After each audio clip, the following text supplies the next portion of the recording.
রাজ্যবাসীকে ইংরেজি নতুন বছরই ও টিপিসির উপহার। বায়ুমণ্ডলে থাকা জলীয় বাষ্প থেকে জল প্রস্তুত করার ব্যবস্থাপনা চালু। রবিবার জিবিপি হাসপাতাল এয়ার টু ওয়াটার এটিএম এর সূচনা করে এই কথা বলেন কেন্দ্রীয় প্রতিমন্ত্রী তথা রোগী কল্যাণ সমিতির চেয়ারম্যান প্রতিমা ভৌমিক। 2020 থেকে এই চেষ্টা চালিয়ে যাচ্ছিলেন তিনি। কোভিডের কারণে সেই সময় তার সম্ভব হয়নি। অবশেষে ওটিপিসির সহায়তায় সাফল্য এসেছে। রাজ্যে ক্যান্সার ও কিডনি রোগীর সংখ্যা দিনে দিনে বৃদ্ধি পাচ্ছে। জলের থেকে এই ধরনের রোগে আক্রান্ত হওয়ার প্রবণতা বেশি থাকে। এই এয়ার টু ওয়াটার এটিএম এ 24 ঘন্টায় 500 লিটার জল মেলা সম্ভব।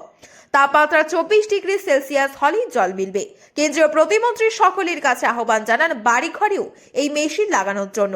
বায়ুমণ্ডলে থাকা জলীয় বাষ্পের পরিমাণকে সঠিকভাবে ব্যবহার করে জল মেলা সম্ভব।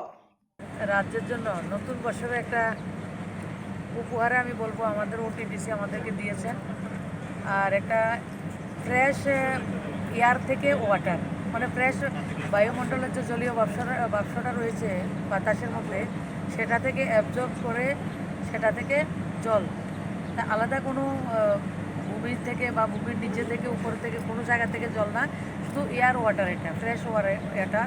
তো সেটা গত 2020 থেকে আমি চেষ্টা করছিলাম, কিন্তু কোভিডের জন্য সেটা সম্ভব হয়নি। কিন্তু যেটা চেষ্টা করেছিলাম সেটা আজকে সার্থক হয়েছে। ওটিপিসির সুনীলজি রয়েছেন, সুনীলজি নামুজি কাদরে, আর যারা কোম্পানির লোকও রয়েছেন, আমাদের সুরেশ অঞ্চলজি রয়েছেন, ওটিপিসি ত্রিপুরার যারা রয়েছেন উনি, আমাদের প্রিন্সিপাল মহোদয়া, আমাদের জিবির এমএস সাহেব রয়েছেন। সবচেয়ে আনন্দের বিষয় যে আমাদের রাজ্যে আমরা দেখছি ক্যান্সার এবং কিডনির পেশেন্টটা উত্তরোত্তর বৃদ্ধি পাচ্ছে। তার জন্য মনে হয়েছে, আমার কাছে যেটা ব্যক্তিগতভাবে মনে হয়েছে, হয়তো বা জলের কিছু একটা বিষয় আমাদের রয়েছে। তো এটা যদি সাকসেস হয়, এটা 500 লিটার 24 ঘন্টায় হবে, এবং যে টেম্পারেচারটা যখন 24 থাকবে তখন এটা থেকে আপনি জলটা পাবেন।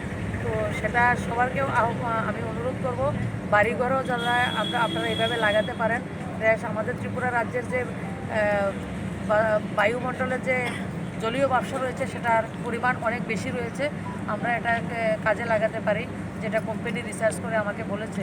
তো সেই জায়গায় আমরা এটাকে জীবিতে আসবেন, এটাকে দেখবেন, এবং এটা যদি সাকসেসফুলি আমরা 24 ঘন্টায় 500 লিটারে লাগিয়েছি, সেটা যদি সাকসেস হয় তো আগামী দিন অন্য জায়গায় আমরা করব। আর ওটিপিসিকে আমি ধন্যবাদ জানাই, তারা আমার কথায় এই জীবিতে একটা এবং একটা কাকরাবন যে হসপিটাল রয়েছে আমার, সেই হসপিটাল একটা করেছেন। আগামীকালকে আটালি কাকরাবন হসপিটাল একটা আমরা উদ্বোধন করব।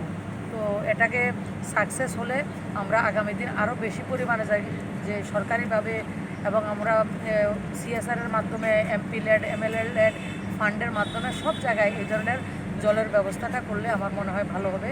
সেটা পরীক্ষামূলকভাবে আমরা লাগিয়েছি। আমি আবারও আমার ওটিপিসির যারা রয়েছেন, বিশেষ করে সুনীলজি, তাপসবাবু রয়েছেন, মিশ্রজি ওনারা রয়েছেন, ওনারা খুব চেষ্টা করে সেটা করেছেন। আর সুরেশ অঞ্চলজি, যেটা এই কোম্পানিটা, যেটা ইসরায়েল টেকনোলজিটা, তো মাননীয় প্রধানমন্ত্রীও একবার এই টেকনোলজির উপর উনি কথা বলেছিলেন, সেটাও দেখেছি আমরা। তারপরে সেটা তো অনুপ্রাণিত হয়ে সেই কাজটা আজকে আমরা করেছি। তো আগামী দিন সবাইকে আমি আহ্বান করছি, জীবিতে এসে সেই জলটাকে আপনারা পান করবেন। আমরা তো জল খাই বলি, জলটা খান আর পানই করেন, যেটা আপনারা দেখবেন। এবং এটা যদি সাকসেস হয়, আমরা আরও বেশি করার জন্য আমি আহ্বান করবো সবাইকে।